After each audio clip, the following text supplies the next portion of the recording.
예. 범죄자들이 벌을 받는 곳, 교도소가 저의 직장입니다. 저는 올해로 만 15년 차 교도관입니다. 주님 고생하셨습니다. 야간 근무자에게 전날 수영동 상황을 전해드릴 때 가장 긴장됩니다. 식단방 노래 듣고 시끄럽고 야간에 많이 그랬습니다. 좀 그랬지. 네. 이게 좋아졌어. 그리고 또 혹시 2명 있는 수용자 중 혹시 갈등이 있거나 뭐 이런 수용자 혹시 있었어요? 그건 없었고 네. 뭐 다들 잘 지내던데 둘이 있으니까. 어제 그 35방, 36방은 작업 마치고 나서 들여보내진 않고 그냥 오늘 그대로 들여보내게 놔뒀어요. 됐고요. 예, 알겠습니다. 장판 상태가 너무 안 좋아서 예. 이거 한번 교체도 해야 돼. 네, 알겠습니다. 오늘 그러면 저희가 알아서 33명. 예. 고생하셨습니다. 예. 퇴근 잘하십시오.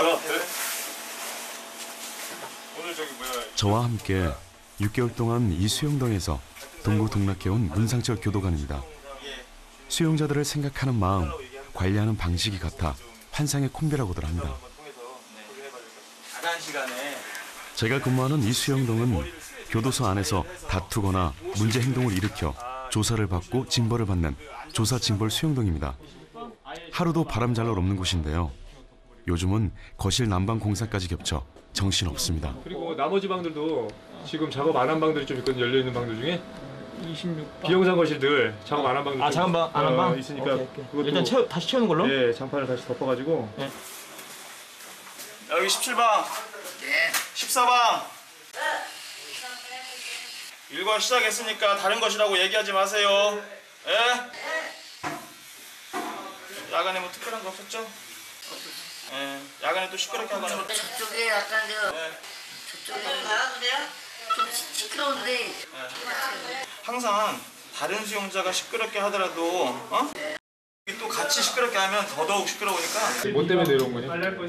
나 너무 시끄럽고 공자고 굉장히 너무 힘들어서 아 그냥 특별한 뭐 방에 어떤 거실 불화나 이런 게 있어가지고 그런 건 없고요. 이제. 조사 징벌 처분까지 다시 한번 가게 되면 그 정대진하고 상담해가지고 좀 좋은 거실로 가서 남은 수용생활 잘 하고 나올 수 있도록 그렇게 해라, 알겠지? 일단 조사관한테 얘기를 해놓을 테니까. 예, 보통 이제 아침에 와서 저희가 이제 수용자들하고 가장 먼저 해야 될 일이 대화를 통해서 그 수용자가 이제 그날에 이제 저희가 퇴근하고 나서 야간에 무슨 자신의 어떤 그 신상에 무슨 변화가 있던가 아니면 이제 뭐 갈등이 있었다던가 뭐 이런 부분들에 대해서 이제 근무자들에게 얘기를 하면 일단 그 부분을 듣고 해결해줄 부분들이 있으면 바로 해결해주고 시간이 좀 걸리는 부분들은 이제 진정을 시키고 안정을 시킨 다음에 그 부분에서 차근하게 설명을 통해서 이때 수용 생활을 좀 안정적으로 할 수 있도록 저희가 이렇게 하고 있습니다. 지난 저녁에 문제 행동을 한 수용자와 면담을 합니다. 어르고 달래고 야단쳐가며 교화를 시키는 것이 저희의 역할입니다.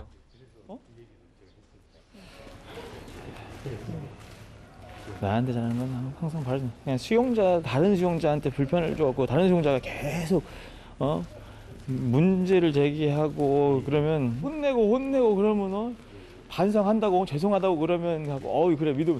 근데 또 뒤에서 또 계속 또 안 짓대. 문제가 많은 이들이라 면담이 하루 일과의 절반을 차지합니다. 또 신입이 왔습니다. 늘상 있는 일이지만 새 수용자가 오면 긴장 강도가 높아집니다. 새로 들어온 사람 수용자하고 서로 좋은 관계 유지하면서 지내, 알았지? 우리 얼굴 본 적 있어? 조사 징벌 수용동은 독구실이 원칙입니다. 그러나 빈 방은 없고 수용자는 넘쳐나고 어쩔 수 없이 2명 이상을 수용하기도 하는데요. 안양교도소 독구실은 약 4.3제곱미터, 1.3평 정도 되는 크기인데요. 2명이 반드시 누우면 빈 공간이 없을 정도로 좁고 낙후되어 있습니다. 눈빛만 봐도 통하는 동료 교도관과 뜻이 맞아 불시에 거실 검사를 진행했습니다. 독구실은 교정 사고가 많은 곳이라 거실 검사가 필수적입니다. 여기 물건 다 정리하라고 했잖아, 여기. 아침에 얘기했는데 아직까지 정리가 안 돼, 왜? 프라이버시를 침해하는 것이라며 수용자들이 싫어하지만 사고를 예방하고 안전을 지키기 위해서입니다. 다 이상 없는 내용입니다. 가끔 이제 여기서 수용자들이 이렇게 어떤 문서를 작성하거나 이럴 때 이제 가끔 이제 신변 비관적이거나 이런 글이 있는지 이제 거실 검사하면서 이제 확인하는 차원입니다. 원래 이제 거실 검사는 월 2회 이상 하도록 되어 있는데 저희가 이제 조사징벌 수용동에서 통상적으로 이제 수용자 자하고 가장 많이 일어나는 곳입니다. 저희가 이제 부정기적으로 해서 일주일에 1회 이상씩 저희는 별도로 하고 있습니다. 그러면 수용자들도 근무자들이 이렇게 검사할 수 있으니까 혹시나 이제 그런 자살 도구로 이용될 수 있는 그런 물품을 빨리 저희가 혹시나 찾을 수 있고 이제 그걸로 인해서 교정사고를 이제 예방하는 그런 측면이 있습니다. 일로 와보세요. 이 낙서 누가 했어? 조사 징벌 수용동은 접견, 편지 등이 금지되어 있어 낙서도 많고 거실 훼손이 심합니다. 이제 이런 부분은 이제 화장실 같은데 이제 수용자들이 화장실을 사용할 때 이제 수도꼭지가 절수형이다 보니까 물을 계속 눌러 사용할 수 있게 돼 있습니다. 그러니까 눌러야 되는데 누르기 귀찮고 이제 그러니까 물 낭비도 될 수 있기 때문에 가끔 이렇게 끈을 만들어서 합니다. 그럼 이런 부분도 저희가 이제 하면서 그냥 제거하고 그러니까 수용자들한테 에너지 절약하는 이제 그런 차원에서도 계속 계도를 하는 거죠. 고생들 하셨고 여기서 징벌 받는 동안에 고생들 많았습니다. 가서 진짜 다시 안 오실 거죠 이제? 안 와야죠. 아저씨도 약속해서 안 온다고. 나중에 지나가면서 인사하면 참 반가운 사람이야. 다시 오면 안 반가워. 입실 거부를 했는데 성소수자여가지고 혹시나 의료과에서 이 사람한테 성소수자 처우를 해야 되는지 판단이 필요하다고 아직 입실 거부 처리는 하지 않고 추후에 다시 연락 주기로 했습니다. 그때 가서 처리하도록 하겠습니다. 자, 감사합니다. 사동학교관 김재수입니다. 잠시도 쉴 틈이 없습니다. 일반 수용동에 근무할 때는 매일 10km씩 뛰었는데 이 수용동에 오면서부터는 운동이 필요 없을 정도로 움직임이 많습니다. 아직 안. 바쁘세요? 지금 바빠 왜? 건전지 때문에. 건전지 왜? 그러니까 넣어준 쪽에 건전지를 빼고선 저기 됐는데 다 쓴 거를 거기다 교환하면서 거기다 댔더라고요. 건전지 새로 교체하고 싶다는 얘기야? 네. 그래서 사수한테 얘기해가지고 원래 기존에 갖고 있던 건전지 있었지? 거기 있습니다. 어디에? 사물함에? 예. 경치대에 있는 사물함에? 예. 이따가 그러면 그 한 장 써서 내. 40명이 넘는 수용자들이 하루 종일 저희를 불러대면서 일을 시킵니다. 그러니까 대부분 이제 이 수용자들이 안에서 할 수 없는 부분들을 저희가 다 해주니까 수용자들 저희가 아버지 어머니라고 생각을 하고 잘 그렇게 따르고 있는 편입니다. 조사 징벌 수용동은 많은 것이 제한되어 있는데도 불구하고 수용자들 사이에서 인기가 많습니다. 이 수용동에 오기 위해 일부러 사고를 치는 경우도 간혹 있는데요. 좁은 혼고실에 많은 수용자와 부딪히는 것보다 외롭지만 혼자 있는 독고실이 낫다는 이유입니다. 11방. 11방이 되시고 예. 저는 8방이 되시죠? 방에 어떤 날은 하루에 13명이 들어옵니다. 이 방에. 13명이 들어오면 13명 수용자를 여기서 다 수용하는데 걸리는 시간만 한 3, 4시간. 이 정도가 소요되고 그렇습니다. 이제 확인해 줄게. 신입이 들어오면 짐 검사부터 면담까지 반드시 거쳐야 하는 통과 의뢰가 많습니다. 특히 수용자와 저희 교도관이 눈에 보이지 않는 힘겨루기를 하는데요. 교도관 생활 15년 차인 저는 당근과 채찍을 적절하게 사용해 기선제압을 하는 편입니다. 수용자는 팔실로 수용 밀도가 너무 높기 때문에 어쩔 수 없이 많은 수용자들을 작은 면적인 거실에 과밀 수용을 하다 보니까 이제 그런 경우가 많이 생길 수 있습니다. 싸우는 원인들이 이게 사소한 것들이 거의 대부분이 사소합니다. 그러니까 예를 들어서 아침에 이제 출력하는 어떤 출력수 같은 경우에는 이제 한정적인 시간 안에 거실에 수용되어 있는 많은 사람들이 전부 설거지도 해야 되고 밥도 먹어야 되고 화장실 변도 봐야 되고 해야 되는데 한 사람이 이제 화장실을 많이 사용한다던가 뭐 행동하는데 조금 느리다던가 이런 부분들이 있으면 이제 다른 사람들이 그 수용자 한 사람을 인해서 이제 피해를 본다는 생각이 드니까 서로 양보하거나 좀 협력해서 이제 잘 생활해야 되는데 그게 아니라 질책을 하고 그분에 대해서 욕을 하고 이러다 보면 이제 그 수용자도 감정이 생기니까 또 다투게 되는 경우라든가 그러니까 저희가 생각하는 사회에서 있었던 것처럼 큰 경우에 이렇게 싸움이 발생하는 어떤 그런 경우는 별로 없고요. 아주 사소한 것들로 인해서 다툼이 좀 잦은 경우가 많습니다. 안양교도소는 1963년에 지어져 우리나라에서 가장 오래된 교도소입니다. 안양교도소에는 236여 개의 혼거실이 있습니다. 약 26제곱미터 7.5평에 12명이 생활하고 있는데요. 1인당 차지하는 면적은 0.5평이 채 안 됩니다. 12명이 한 개의 화장실로 해결하다 보니 줄 서는 광경은 쉽게 볼 수 있습니다. 한 사람이 조금만 오래 사용하면 바로 다툼이 발생합니다. 홍고실에는 마약, 음주, 경제사범은 물론 강도, 살인까지 다양한 죄명의 수감자들이 함께 생활하고 있습니다. 좋을 때는 형님 아우하면서 잘 지내지만 조금만 갈등이 생기면 치고받고 싸움을 합니다.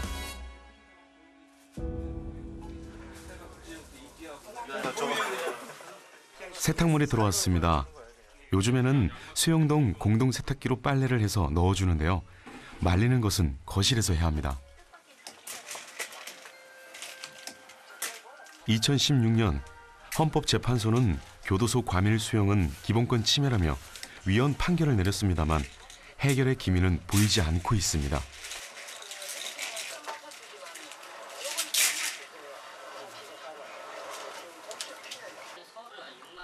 곶감 말리듯 주렁주렁 매달려 있는 세탁물이 수영동 밀도를 말해줍니다. 현재 지금 12명인데 그나마 여기 지금 인원이 몇 명이 지금 교육도 있고 좀 외부에 뭐 면회 간 사람도 있고 해서 지금 이 정도인데 지금 요 인원 여기에서 현재 12명이 생활하면은 상상 이상이죠. 뭐 잠자리에 관해서 많이 싸우기도 하고 이제 다른 방에서도 싸우는 소리를 많이 들어요. 네 자리가 어느 정도네, 내 자리가 어느 정도네. 그리고 이제 같이 지내다가 다른 사람이 출소나 이동을 가게 되면 그 자리를 누군가가 대체를 하고 채워야 되는데 그걸 또 그 자리에 누군가를 채워야 된다는 게 또 저희 남겨진 사람들한테 문제예요. 근데 서로 누군가가 가겠다. 내가 먼저 왔으면 하겠다. 이런 것들이 있다 보니까 의견 조율이 안 돼서 또 본의 아니게 징벌을 먹게 되고 그런 경우들이 많아서 불편함이 많죠. 교도소 하면 흔히들 콩밥을 떠올릴 텐데요. 콩밥은 없습니다.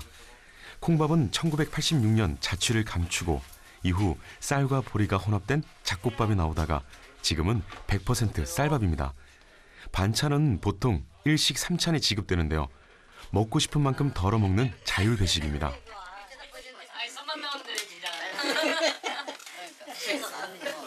알겠습니다. 검사들도 안 주고.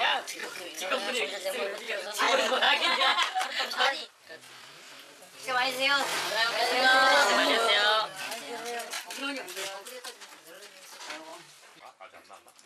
범죄자들에게 쌀 한 톨도 아깝다는 분들이 있지만 식사 제공은 기본권이라 한 끼에 약 1,500원 정도의 식사가 제공됩니다. 식사 후 설거지는 각자가 해야 합니다. 12명이 돌아가면서 설거지를 하려면 많은 시간이 소요되다 보니 수용자들이 나름 머리를 쓰고 있는데요. 보통 큰 대야를 들여와 한꺼번에 설거지를 합니다. 겨울에는 식수로 받아놓은 온수를 십시일반 모아 식판과 숟가락을 닦기도 하죠. 수용자들은 생활 공간에 대한 불만을 모두 저희 교도관에게 표출합니다. 불만을 해소해주지 않으면 각종 민원을 넣어 교도관을 괴롭히고 심지어는 교도관을 상대로 소송까지 제기해 교정 교화가 점점 어려워지고 있습니다.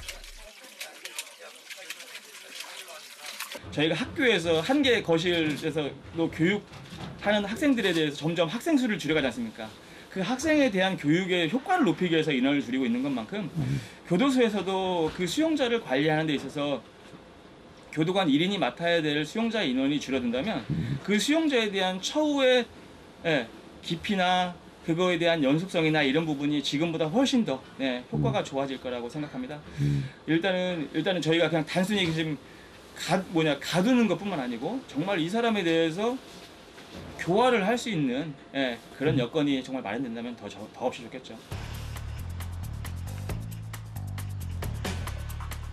중범죄나 관심 대상 수용자를 수감하는 에스포 사동이 있는 이곳은 원주교도소입니다.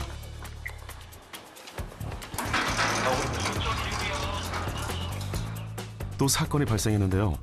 하루도 그냥 지나치는 법이 없습니다. 사고가 발생했을 때 신속하게 진압, 해결, 조사하는 것이 바로 저희가 하는 일인데요. 저희는 원주교도소 CRPT 기동순찰팀입니다. 계속 하지 말라고 하더만 뭐 나만 시원하게 말해요 이러더라고요. 이러고 방송을 어떻게 하냐고 내가 부장님한테 이야기했죠. 저희 거실에서 지금 증벌 수용 거실이거든요. 거기에서 서로 같은 거실에 있는 수용자와 마음이 안 맞아가지고 문을 발로 차고 그런 소란 행위를 한 그런 사항입니다. 이런 사건이 많이 나요? 자주 발생합니다.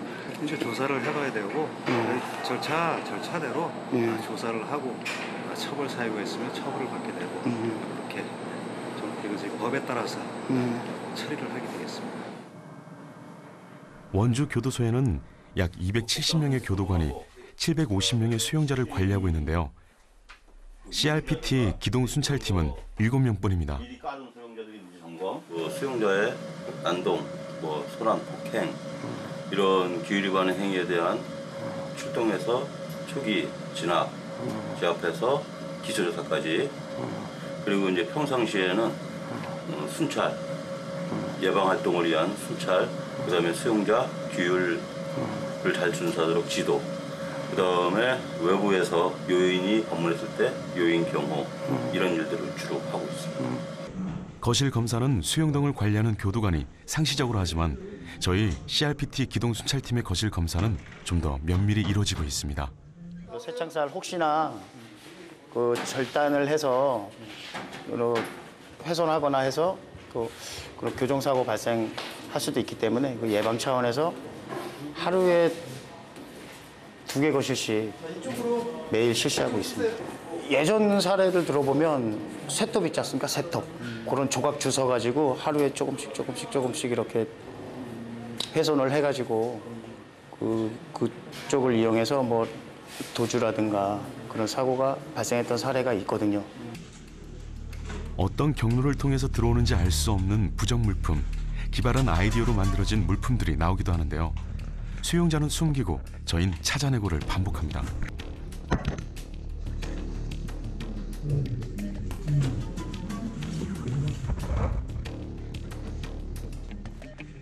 이건 교도소 내에서 판매하고 있는 긴 파자마인데요. 반바지가 되어 있습니다. 이게 누구 거예요?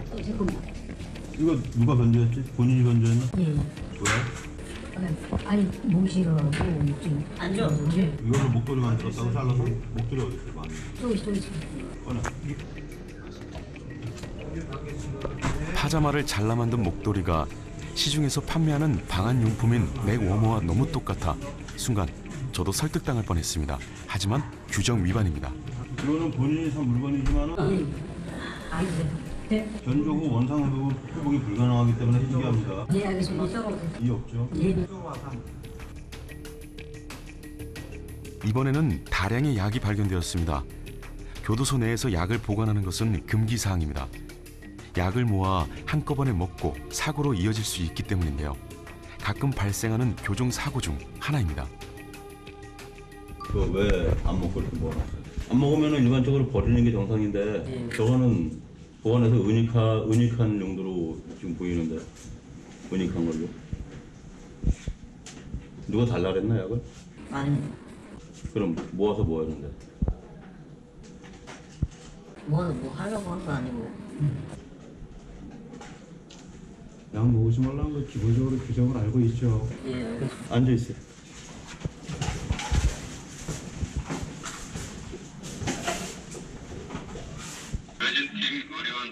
다양한 범죄자들이 같은 거실에서 생활하다 보니 부정 행위는 갈수록 지능적으로 변해가고 있습니다. 5시 30분 저녁 식사 후 9시 취침 시간까지 거실 내에서 많은 일들이 발생합니다. 야간에는 수용동 교도관이 절대 부족해 저희 기동 순찰팀이 순찰을 지원하고 있습니다.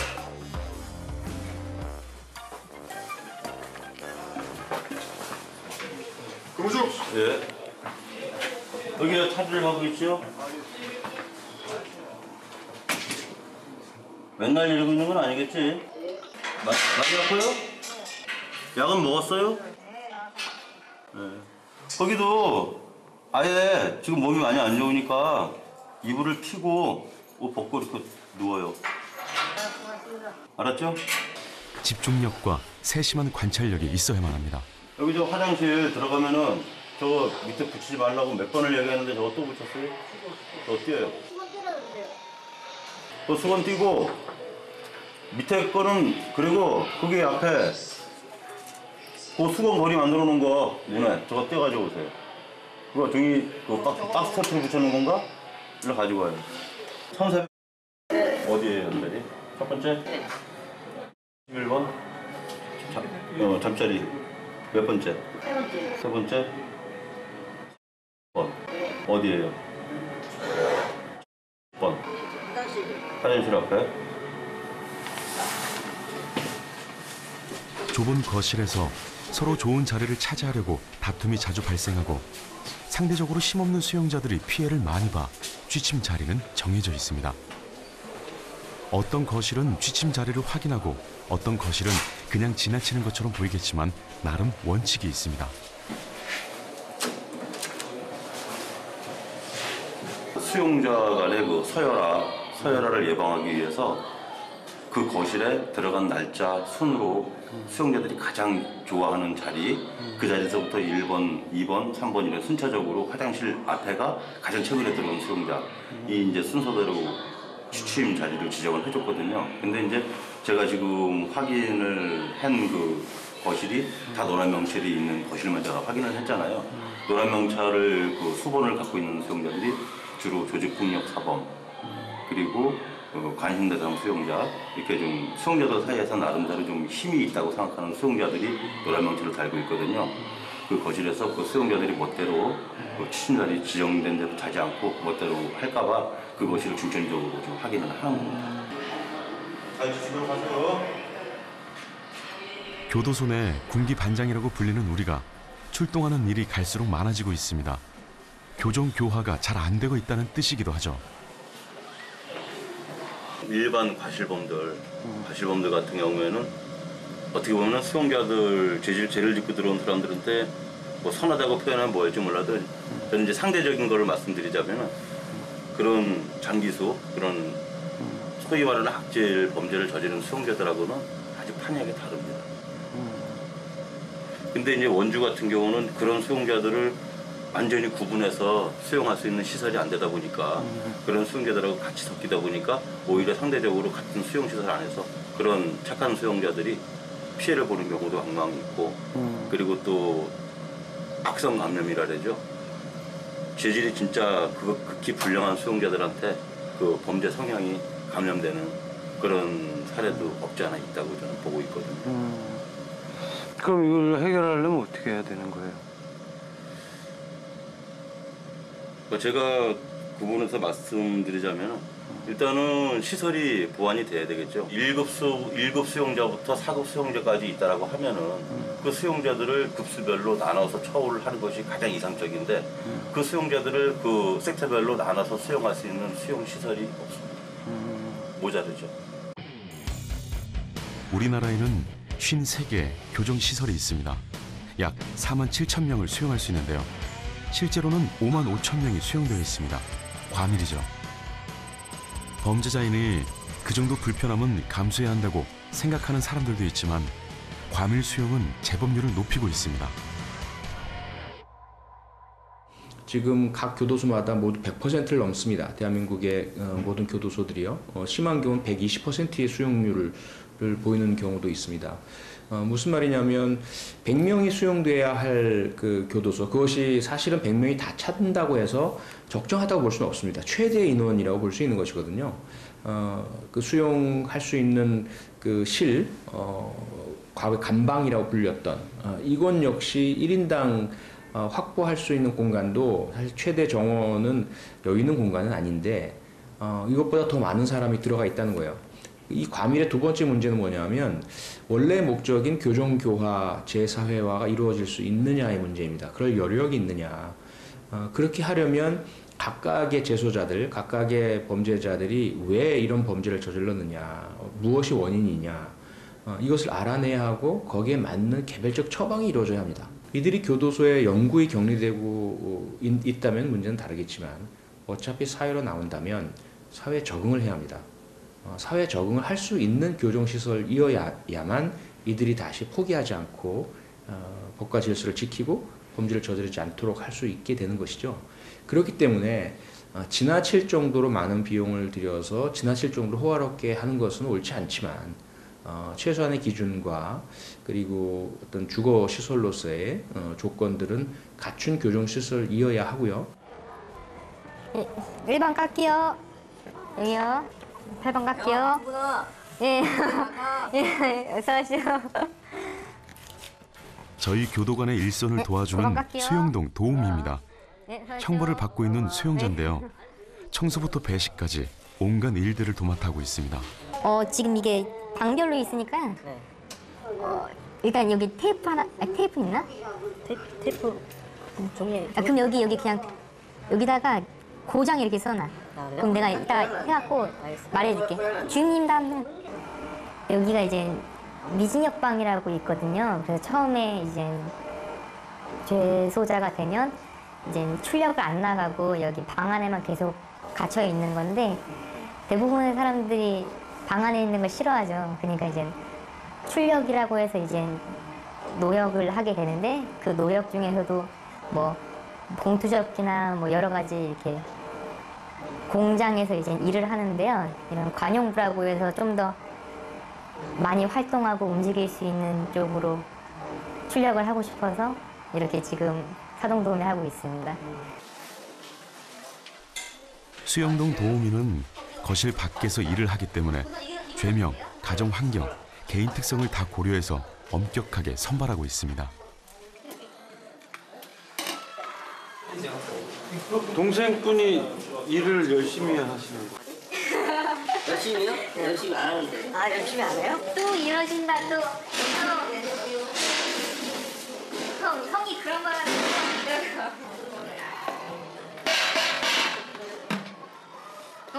이용건가? 아, 축구라 축구. 그래요? 예식을 네가 잘하네. 수영자들은 물론 저희 교도관들도 인정하고 있는 친구입니다. 식사는 언제 하세요? 지금 합니다, 지금. 아, 배식 끝나면 식사하시는 거예요? 예.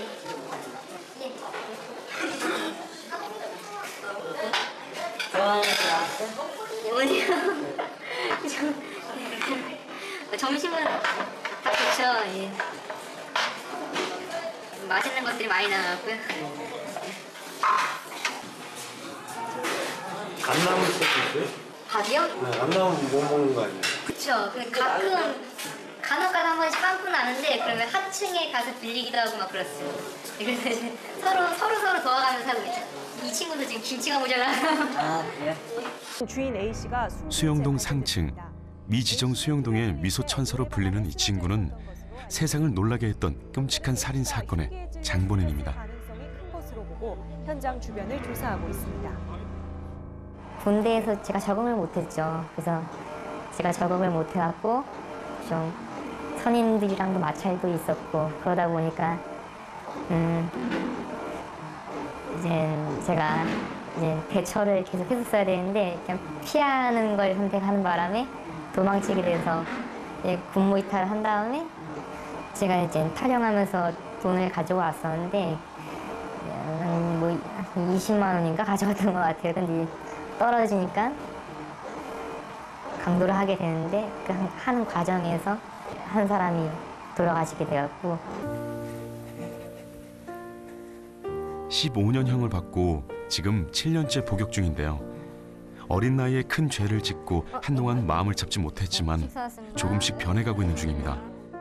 원주 교도소 교도관들은 이 친구에게서 희망을 찾고 있습니다. 식사왔습니다. 지금은 좀 어떻게 생각이 들어요? 네. 지금 생각하면 제가 진짜 왜 그랬나 싶죠. 그래서 뭐 이렇게 후회란 게 다 그렇잖아요. 그냥 뒤에 생각해 보면, 예, 뭐 솔직히 지금 와서 생각해 보면 왜 미친 놈이었다라고 생각을 하고 있죠. 그래서 그거에 대해서는 변명의 여지가 없잖아요. 제가 다 저지른 죄니까. 가족한테도 제일 제 가족들한테 제일 미안하고 그분의 가족들한테도 예, 절대 실수 없는 죄를 저지른 거죠. 그렇게 생각하고 있습니다. 교정 교환은 저희 교도관들만 애쓴다고 되는 것이 아닙니다. 국가가 최소한의 시설과 지원을 해주고 교도관들이 좋은 프로그램을 운영하고 가족들의 든든한 지원이 있어야만 가능한 일입니다. 여기에 들어옴으로써 가족들이 포기하는 사람들도 많고 또 젊은 사람들 중에서도 그런 사람들이 많아요. 근데 저희 가족들 같은 경우에는 제가 여기에 들어오기 전부터 굉장히 사이가 안 좋았었는데 여기 들어오면서 부모님들이 저에 대해서 계속 잡아주시더라고요. 그래서 계속 면회도 오시고 이러면서 희망을 심어주시고 그러면서 다시 뭐 일어설 수 있다. 그래서 조금만 더 힘내라. 우리가 기다리고 있겠다. 이렇게 말씀을 해주시니까 그거에 대해서 제가 많이 변했죠. 처음에 들어왔을 때보다 굉장히 마인드가 지금은 좋아진 상태입니다.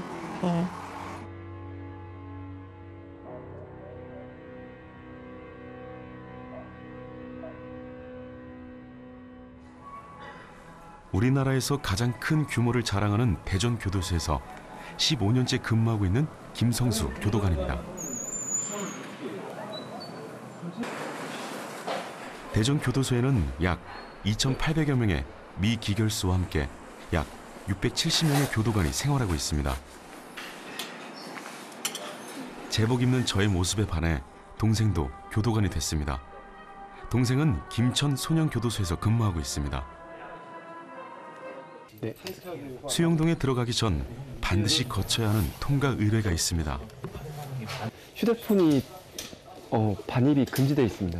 일단 뭐 수용자한테 들어가면은 뭐 이제 문제의 소지가 커지니까요. 이게 처음엔 답답했는데요. 이제 좀 지나다 보니까 친구들도 이제 전화 안 받으면 당연히 야근인가 보다, 근무인가 보다 이렇게 생각하고요. 그럼 핸드폰 말고 다른 게 또 안 되는 게 있어요? 담배도 안 됩니다. 대전교도소는 4부제 근무를 하는데요. 주간, 야간, 휴무, 반나절 근무인 윤번 근무입니다. 오늘은 야간 근무가 있는 날입니다. 오전에도 뭐 특이사항 없고요? 네, 없고. 네, 알겠습니다.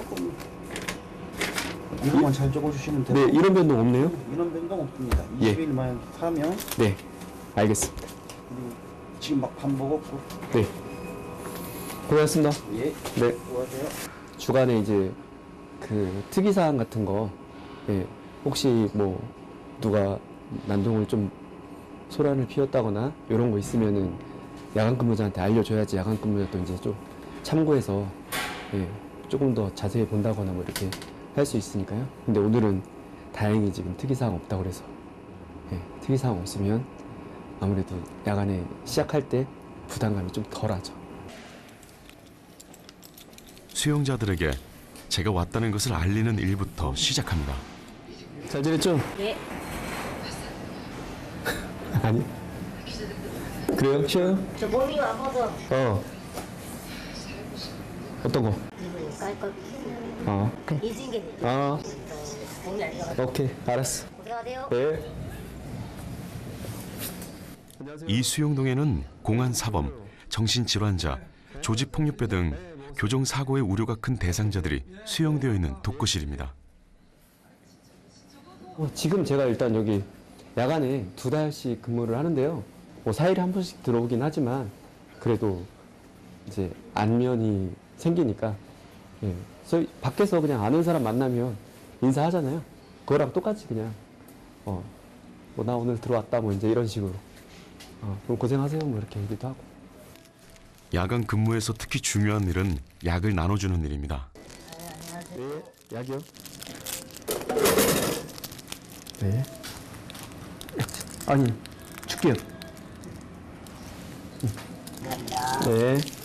약을 주면 먹지 않고 모아두었다가 교정사고로 이어지는 경우가 많아 제가 지켜볼 때 약은 무조건 먹게 합니다. 네, 쉬어요. 여기는 지금 일반 약 같은 경우는 아무 표시가 없잖아요. 근데 이건 아까 말씀드린 정신과학이라서 여기다 의료과에서 표시를 해줍니다. 빨간색으로. 그럼 이 약은 특히 이제 복용하는 것까지 다 확인하고 주의를 좀 기울여야 됩니다. 지난주에는 조현병을 앓는 수용자가 약을 거부해 애를 먹었습니다.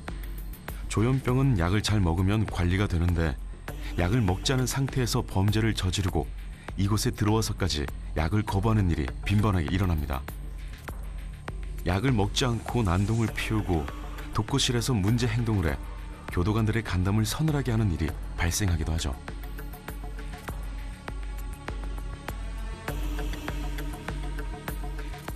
약과의 실랑이가 끝나면 관심 있게 지켜봐야 하는 수용자를 확인합니다. 4일에 한 번 근무하기 때문에 연속성이 없어 문제 행동들을 놓치는 경우가 있습니다. 수용자의 상황을 꼼꼼하게 체크해야 합니다. 그리고 지금 동정기록부는 엄중관리 대상자 중에서도 교정사고 무료가 이제 엄청 크다고 해서 특별하게 지정을 해서 저희가 요거를 1일 하루 종일 그 동태 시찰을 이제 동정 사항을 기록을 합니다. 세심한 관찰력과 집중력이 요구되는 시간입니다. CCTV 모니터를 보고 수용자의 작은 움직임까지 확인하고 순찰을 돌며 수용자들의 상태를 확인해야 합니다. 교정사고는 주로 밤에 많이 발생하는데요. 지난해 스스로 목숨을 끊은 수용자는 7명입니다. 적지 않죠. 이런 교정사고가 발생하면 교도관은 뭐 했나라고 비난을 하기 때문에 긴장 강도가 높습니다. 자야 할 시간에 잠을 자지 않고 서성인다거나 화장실에 들어가 오래 있는 수용자들은 몰래 인식표를 붙여 야간 근무자들이 서로 정보를 주고 또 확인을 합니다.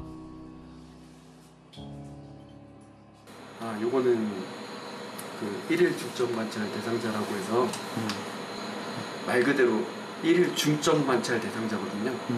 요거를 인식표를 거실 문 앞에다가 부착을 해놓고 야간 근무자들이 누가 이 사람은 좀 더 자세히 봐야 된다 이런 거를 알 수 있게 그렇게 인식표를 부착을 해놓거든요.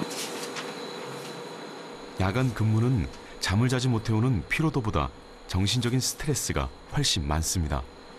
불의 강도라든지 지금 보면 꽤 힘든 것 같아요. 솔직히 말씀드리면요, 좀 쉽진 않습니다. 이게 야간에 근무한다고 해서 육체적으로만 힘들 거라고 생각이 들 수도 있는데 말씀드린 것처럼 이렇게 그 심리적인 부분도 사실은 되게 크거든요. 아침에 기상 점검할 때까지 수용자들이 좀 무사했으면 아무 일 없었으면 근데 그거를 제가 편하려고 하는 것도 있고 어쨌든 수용자의 안전을 위해서도 계속 도는 순찰을 하는 것밖에는 방법이 없어요. 그래서 근무 강도는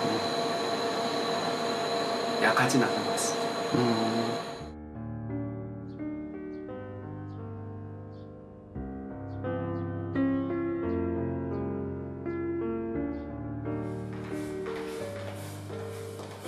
여섯 시 30분 기상점검 이상 무. 아침 배식까지 무사히 마쳤습니다. 주간 근무자에게 인수인계하고 나면 드디어 퇴근입니다. 야근 힘들었고요. 네.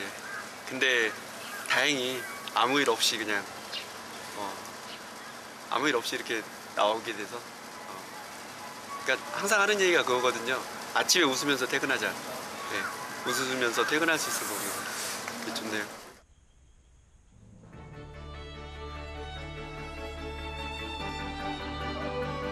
아침 8시면 전국 53개 교도소에는 음악이 울려 퍼집니다. 수용자 여러분, 지금부터 일과를 시작하겠습니다. 거실 내 정리정돈을 마치고 담당 직원의 지시에 따라 질소정연하게 해당 작업장으로 이동하기 바랍니다. 작업장 내에서는 안전수칙을 준수하여 안전사고가 형이 발생하지 확정된 않도록 기결 수용자들은 반드시 출력을 하게 되어 있습니다. 출소 후 사회에 나가 적응할 수 있는 재사회화 프로그램인데요. 검정고시나 각종 자격증을 따기 위해 공부하는 수용자도 있고 교도소 내 공장에서 일하는 수용자도 있습니다.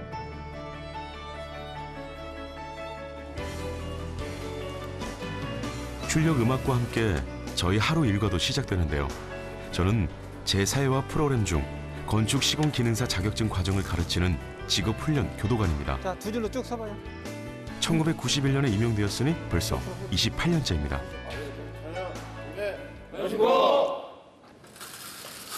현재 대전 교도소에서 건축 시공 기능사 과정을 공부하는 수용자는 모두 24명입니다. 여기 실습과 이론을 혼자서 가르치려다 보니 바쁩니다. 첫 번째 캐에서 이런 치수 오차, 이런 오차는 중요하고, 위에는 잘 됐는데 이게 많이 떴잖아. 이것도 한 1mm 정도 되는데 이것도 다 치수 오차에 들어가니까 주의하고. 자, 이것을 이제 매번 돼야 중요하지만 매번 되면 시간이 없기 때문에 이 작업 도구를 여기가 좀 반듯하거든. 이걸로 정확히 이렇게 딸 때 정확히 하고. 28년 동안 1270명을 가르쳤는데요.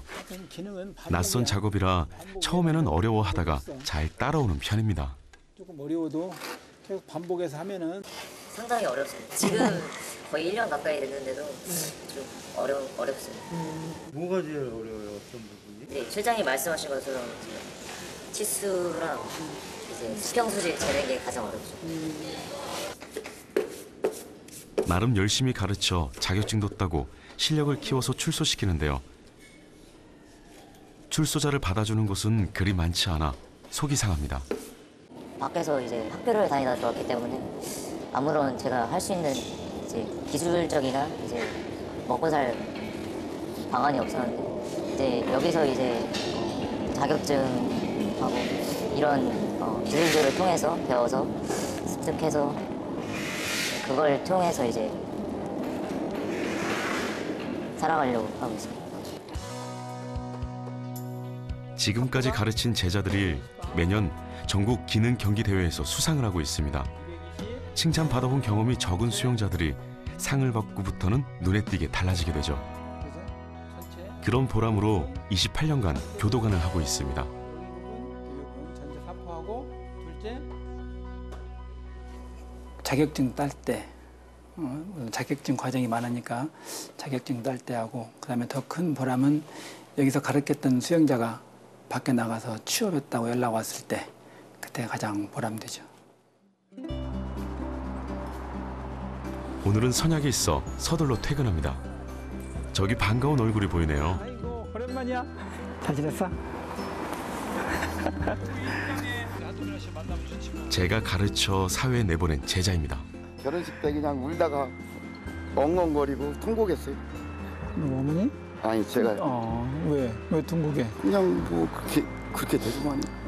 얼마 전 제자의 아들 결혼식이 있었는데 참석하지 못해 미안해서 제가 먼저 약속을 잡았습니다. 아니요, 좀 뭘 좀 치워야 돼서요. 아니 내가 살게. 예, 됐어. 작업차라 아마 정신이 없어. 걱정 마. 나도 노가다 출신이니까.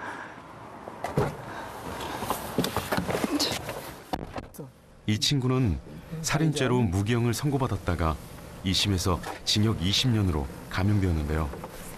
교도소 내에서도 사고를 치며 징벌방을 오가고 있을 때 제가 먼저 손을 내밀었습니다. 나는 살찌는 사람이 최고 좋아. 예상보다 저를 잘 따라와 줬습니다. 초등학교도 제대로 안 나온 이 친구는 교도소 내에서 각종 건축 기능사 자격증을 땄습니다. 애기 같아? 본인 의지가 중요하지 뭐. 본인이 그만큼 하려고 노력했으니까 그때 다 이겨내고 오늘까지 온 거 아니야? 저 입장에서는 그때 끝이 안 보일 때니까 암만 해도 마음 잡는다는 것보다는 그냥 그때는 하루하루 살 때니까. 근데 그때 당시 무기수는 누구나 다 그랬지. 그때 이제 비 오고 그러면 창가에 쭉 서 있는 애들이 전부 다 무기수였는데 참 요즘 비 오고 그러면 그때 생각이 좀씩 나요 가끔. 걔들은 또 어떻게 지내고 있을까 뭐 이런 생각 들고. 18년 6개월을 살다 2011년 가석방으로 출소해 딴 생각하지 않고 교도소에서 배운 기술로 새 삶을 살고 있습니다. 지금은 그래도 내가 열심히 움직이면 거리가 좀 괜찮으니까 그래도 좀 괜찮은 것 같아요. 나보다 많이 벌잖아. 그러네요. 제대로 식사대접도 제대로 못하고. 아이고. 시간 대접 안 해도 좋으니까 그냥 이대로만 하는 건데. 제 평생에 제가 일해갖고 돈을 벌어서 통장에 이게 돈이 쌓여가는 걸 요즘 처음 느껴가고 있어요. 그냥 그때 그냥 어렸을 때는 못된 짓 할 때는 그냥 누가 돈 보내주면 얼마 들어왔으면 그거 뺏어 썼지. 통장에 돈이 이렇게 매달 차곡차곡 올라가는 걸 제가 처음으로 느끼는 거예요, 지금. 한치 앞을 내다볼 수 없는 것이 우리네 인생이라지만 이 친구의 현재 모습을 보면서 평생을 바쳐온 교도관 인생에 자부심을 느끼고 있습니다.